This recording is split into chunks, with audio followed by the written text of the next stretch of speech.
Hi, I'm Charlie Band, and welcome to the 7th edition of Full Moon's Video Zone. You know, when we started the Video Zone, I thought it was a great idea, really because of all the interest the fans had and behind-the-scene footage and how the picture was made and interviews with directors, and I hoped it would be well received, but we've gotten thousands of letters from the fans and also from a lot of the video retailers saying that the idea of having a behind-the-scenes magazine at the end of every one of our feature films is really well liked by the customers. So we're making it part of the deal now. After every movie you're going to see the making of, and hopefully one day I'll be talking to you from Video Zone number 100 or something. In any case, Netherworld really represents something new for us, in as much as the soundtrack of the movie was done by David Bryan from Bon Jovi. And as you know, there's some original songs and a performance by Edgar Winters. From this point forward, Full Moon Pictures will also have a lot of emphasis on the music in the film. So we're going to be getting other rock stars and performers with some track record to do the music for our movies, and of course the soundtrack albums will be available as well. As far as the overall picture, we're shooting as many movies as we can possibly shoot, practically one a month. Next picture up, or rather the next picture coming out, is a film called Demonic Toys, which has some really great special effects by Dave Allen, who did Puppet Master, and John Buechler, who I've worked with for many years now in the past. And after that, we'll have a picture out called Seed People, and after Seed People, we'll have a film called Arcade, which we've been working on now for almost a year with a lot of computer effects. We've got a sequel to Subspecies we're doing a sequel to Doll Man, which went real well. Of course, I think we'll be making Puppet Masters forever. Anyway, thank you again for all of your support. You hear people say this all the time, thank the fans, thank you for the support, but it's really true, because if the fans weren't renting the tapes and the retailers weren't stocking them, we wouldn't really have the successful line of product we have now. All we can try to do is continue to make good pictures with good hooks and good storylines and deliver quality, because that's really the name of the game.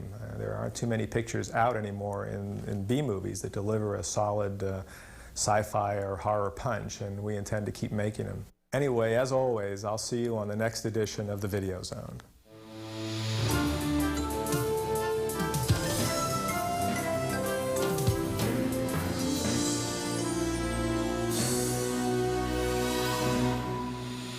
Birds of a feather flock together in Full Moon Entertainment's latest venture into the threatening, fantastic Netherworld.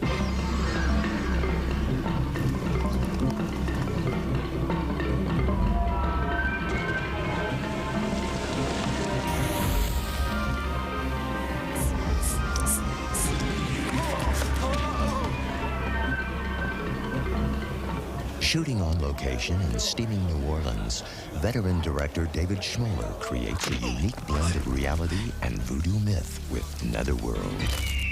I didn't want to do a voodoo story, but I wanted to use the aspect that in voodoo where you can bring back someone from the dead. But I wanted to create our own myth, our own mythology. So I came up with this thing about birds. So I created a coven of people that was based upon bird mythology. See what happens when people are bad. Michael Bendetti from 21 Jump Street plays Corey, who was summoned by his father posthumously to help bring the old man back from the dead. Like most of the cast, he was affected by the voodoo vibe of New Orleans. Walked in a couple of voodoo shops and stuff like that. The voodoo shops are freaky, really freaky. I mean, you always hear about it, you know, and you read about it in your history books or whatever, but until you come down here and check it out, you know, it's kind of freaky. Some of the gadgets they have in there twist your mind a little bit. This whole area is just filled with people who practice black magic in one fashion or the other. But just when we went down to the French Quarter, and there's a lot of voodoo shops and the people, and the fact that so many people really do believe it, you know, that's kind of weird. And, well, maybe I shouldn't say that. It's their thought, their belief. But I find it a little strange, but it helps me for my work and what I'm doing. Mama's making for a baby. Your own little man bird. Believe it or not, this is the first time I've ever turned people into birds. The best thing that happened in this film was that we were not able to find or get red cardinals. So I had to open it up and use other kinds of birds. And And it actually, as it evolved, each character became a different kind of bird. And it just began to fit better in the story, and it just made the film was better than the script. David Schmoller had a lot of fans on the set, but his biggest fans were the actors. David cares about the acting. He cares about your motivation. He cares about who he created your character to be. David Schmoller respects your opinion as an actor. He wants that. He wants you to be creative because he's creative. Perhaps all of his simpatico with the actors comes from being an actor himself, in this film anyway. I wrote a part for myself in this movie. I play Billy Chicago, and he's the bartender who spins the bottle on the tip of his finger like this. Beer coming right up. Can't tell you how I do it. A lot of practice. Schmoller's is not the only hand doing tricks in Netherworld.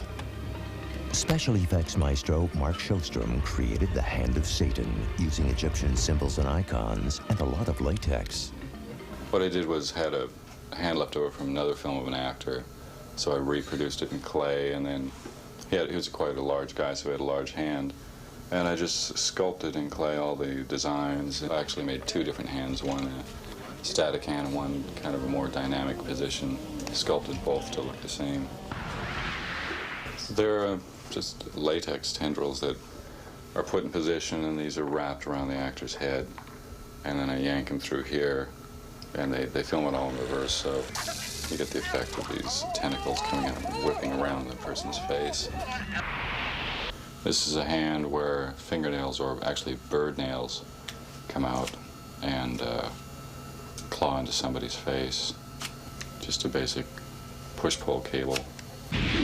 The threshold to the Netherworld can be found at Tonk's Place, an otherworldly saloon run by Mary Magdalene.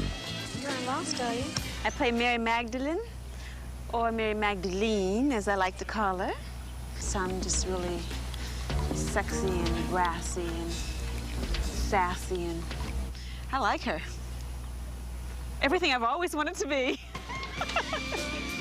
This is my first film. Hey, Mom, look at me. And Mom, while you're looking, you may want to look closely at that funky band that's playing Tonks.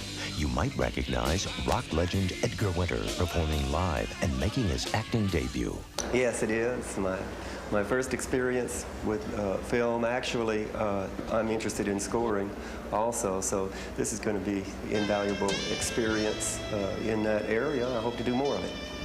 These scenes that we're shooting here are going to have real live music, so they're just the way you'd expect them to sound if they were done in a live club, in a live situation. So I think it's going to come off really, really cool. And the musician at keyboards is not just any musician. It is David Bryan of the incredibly hot rock band Bon Jovi, also making his acting debut.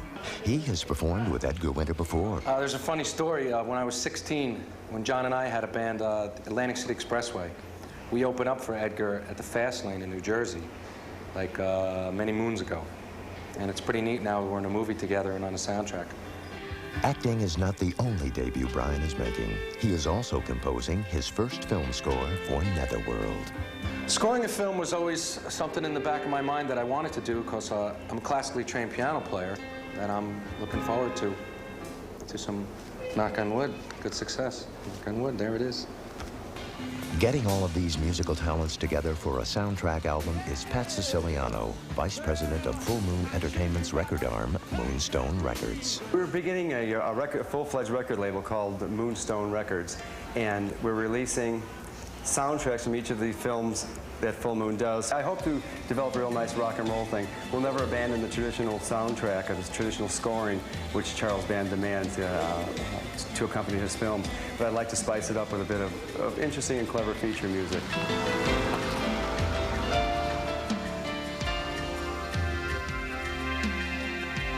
We really went out of our way to create another world. The Netherworld itself was a real tricky thing because in all of the worlds that we create in the plantation, it's a real world, even though it may be cold and stiff and formal. The people are very real. Tonk's Place, although it's a very bizarre place, it's very real, very believable. The Netherworld is a state of mind. And the challenge as a filmmaker was, how do you create that state of mind?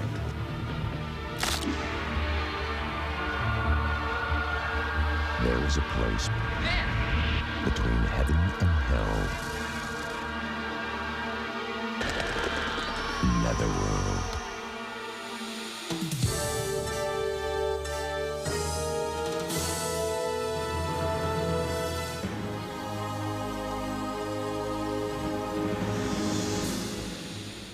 I think for me, the natural progression to get into film scoring is that the training. I've had classical training for 15 years on piano, and there's a whole range of emotions in the classical world, from happy to sad to getting mad to not getting mad, the whole range of the human emotion. So it just plays very well with doing movies. And in rock and roll, my job is to color things, is to create that emotion, which is what's in movies. The first song that I did in theme for the movie is the Netherworld Waltz. And David, I went down to New Orleans and they just said, you have to have a song ready. Just write the song and it's a blues tune. So I went down there and David had played me a tape that in the neighborhood of what he was looking for to get the emotion behind his movie. And I went back to my room, I brought a little keyboard down there and I wrote it overnight, and I played it for him in this little tape recorder. I held it up to his ear. I said, what do you think of this? And he really dug it. And that day, I taught it to the band down there. What I wanted to do for the movie was to give it that Cajun voodoo kind of vibe to it. You know, it needed to know that there was hoodoo coochie voodoo going on the whole time. And that was a little bit of a challenge to get it, to corner it into that kind of music. And also, like with the flying hand, the special effects of it, that was something different that I've never done before. So it was neat to, you know, how to give a sound to a flying hand. I used about 20 or 30 synthesizers with computers and everything else. It looked like NASA going on in my house to accomplish this. And it was an incredible task to get it, especially in the time. I mean, I was allotted 3 weeks and I did about 9 weeks of work, but I did it. I hope my fans dig it, man, because I really enjoyed it, and it's a cool movie. I think they're gonna like it. They're really gonna like it, and it's a surprise. You know, over the last year and a half that we've been off the road, John did a solo record, Richie's done a solo record, and we've just branched out a little bit. And this is a real fun branching out for me. I really enjoyed it. It's a good growing experience.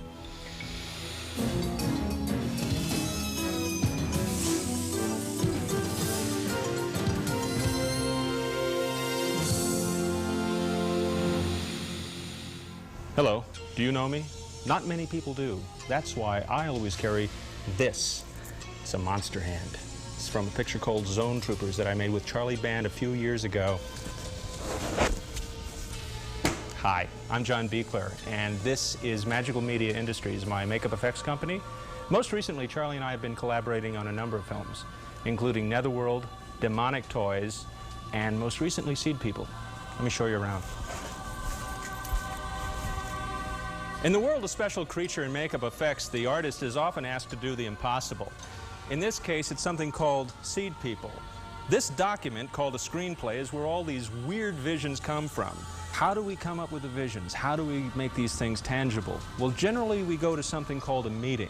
Bull sessions, where the executive producer and the director, in this case Charles Band and Peter Manoogian, meet with me, the effects creator, who acts more or less as a police sketch artist, and come up with the monster that they saw. In this case, I came up with this creature. He is called Tumbler.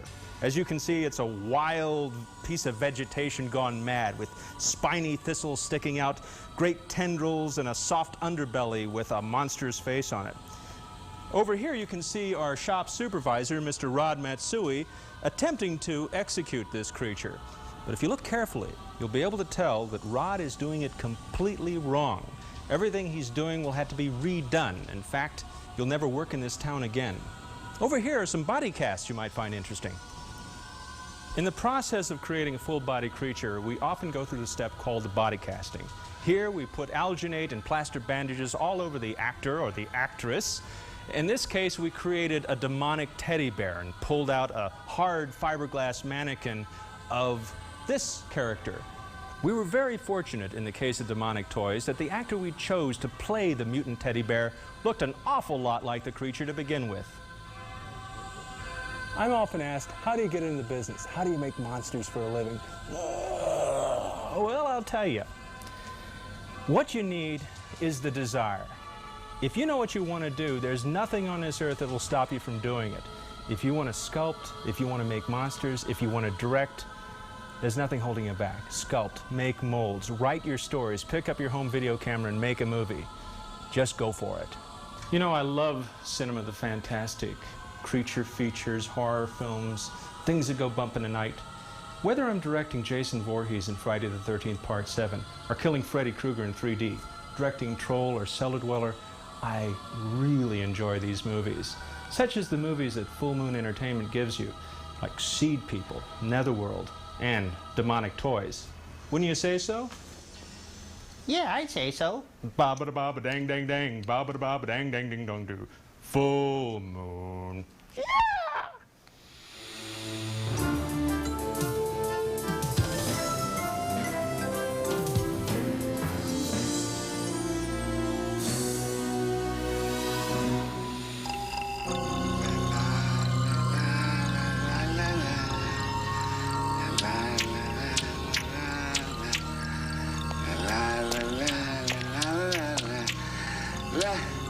We're gonna have a lot of fun here tonight, friend. Going to raise hell.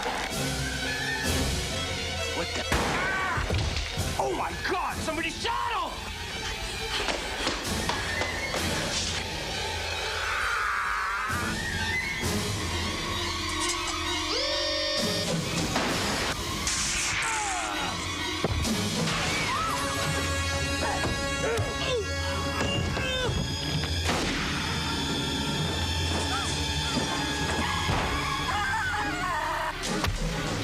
It's not over.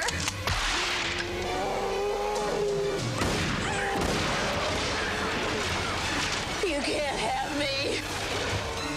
Demonic Toys. Playtime begins this spring.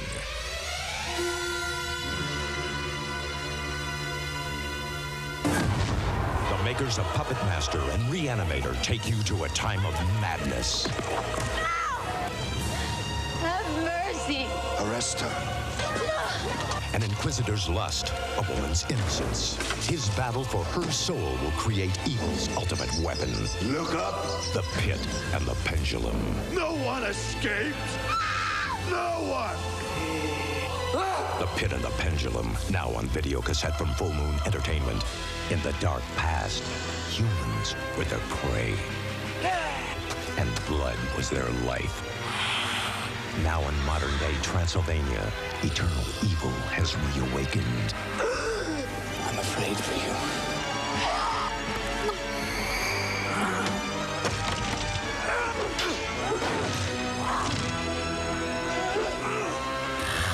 Subspecies, now on video cassette. Jack Death, the future cop, is back and on the transfer attack. They're biodegradable. He's got old enemies. I want fresh blood. New lovers. I happen to be his wife. So am I. Ladies, please. And a dead aim. 20th century must be getting to you. You have no idea. Trancers 2, now on video cassette from Full Moon Entertainment. Andre Toulon only wanted to entertain children. Herr Toulon has developed a method of animating his puppets without string. It's as if they were alive. Now the Nazis will turn his puppets into toys of terror. World War II has just gotten smaller. You think I'm afraid of this? You will be afraid. Puppet Master 3, now on video cassette.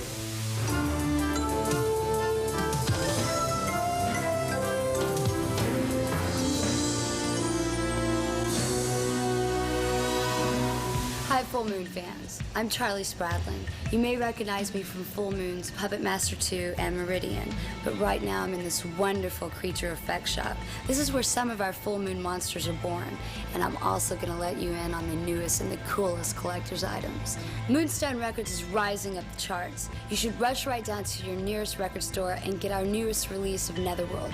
This original soundtrack features blues songs by Edgar Winters and instrumentals by Bon Jovi's keyboardist David Bryan. Netherworld is sure to rock you, and so will our other tapes and CDs for films such as Puppet Master, The Pit and Pendulum, Meridian, and Subspecies. When you rent our Full Moon videos, don't forget to ask for our trading cards. We've just come out with a new series for Puppet Master 3 and Doll Man. They have great paintings on the front, and when you flip them over, they'll tell you everything you ever wanted to know about our creatures, from six-shooter to Spruik. They're really cool.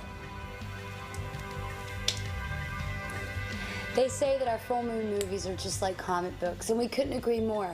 That's why Charles Band commissioned Malibu Graphics to do adaptations of our films. On the stands right now are Doll Man and Demonic Toys. Your comic store should also have back issues of Children of Puppet Master, Subspecies, and Trancers, all in full bloody color. If you want to own one of Andre Toulon's puppets, you can get the limited edition model kits of the dolls from Puppet Master Films. These beautifully sculpted versions of Blade, Tunneler, Pinhead, Torch, and Six-Shooter come with a certificate of authenticity and instructions on how to make the puppets come to life with your paintbrush. Back at Full Moon, we just received our new t-shirts for the latest releases, Netherworld, Doll Man, and Puppet Master 3. They're great t-shirts. They come with the original Full Moon logo and beautiful paintings on the back for each film. And if you love the artwork on the back of the t-shirts, be sure and order our original movie posters. But the best way to find out about all the great things happening here at Full Moon is to join the fan club. For $20, you'll get this great Full Moon Company t-shirt and Moon Flash, our quarterly newsletter that tells you all the inside scoops on the films that we're making, future projects, and a chance at collector's items that I can't even talk about. For more information, you can call the Full Moon hotline at 1-800-999-9559 or write to Full Moon Entertainment, P.O. Box 526, 8721, Santa Monica Boulevard, West Hollywood, California, 90069. Keep sending me those fan letters and stay tuned for the next edition of Video Zone. Bye-bye.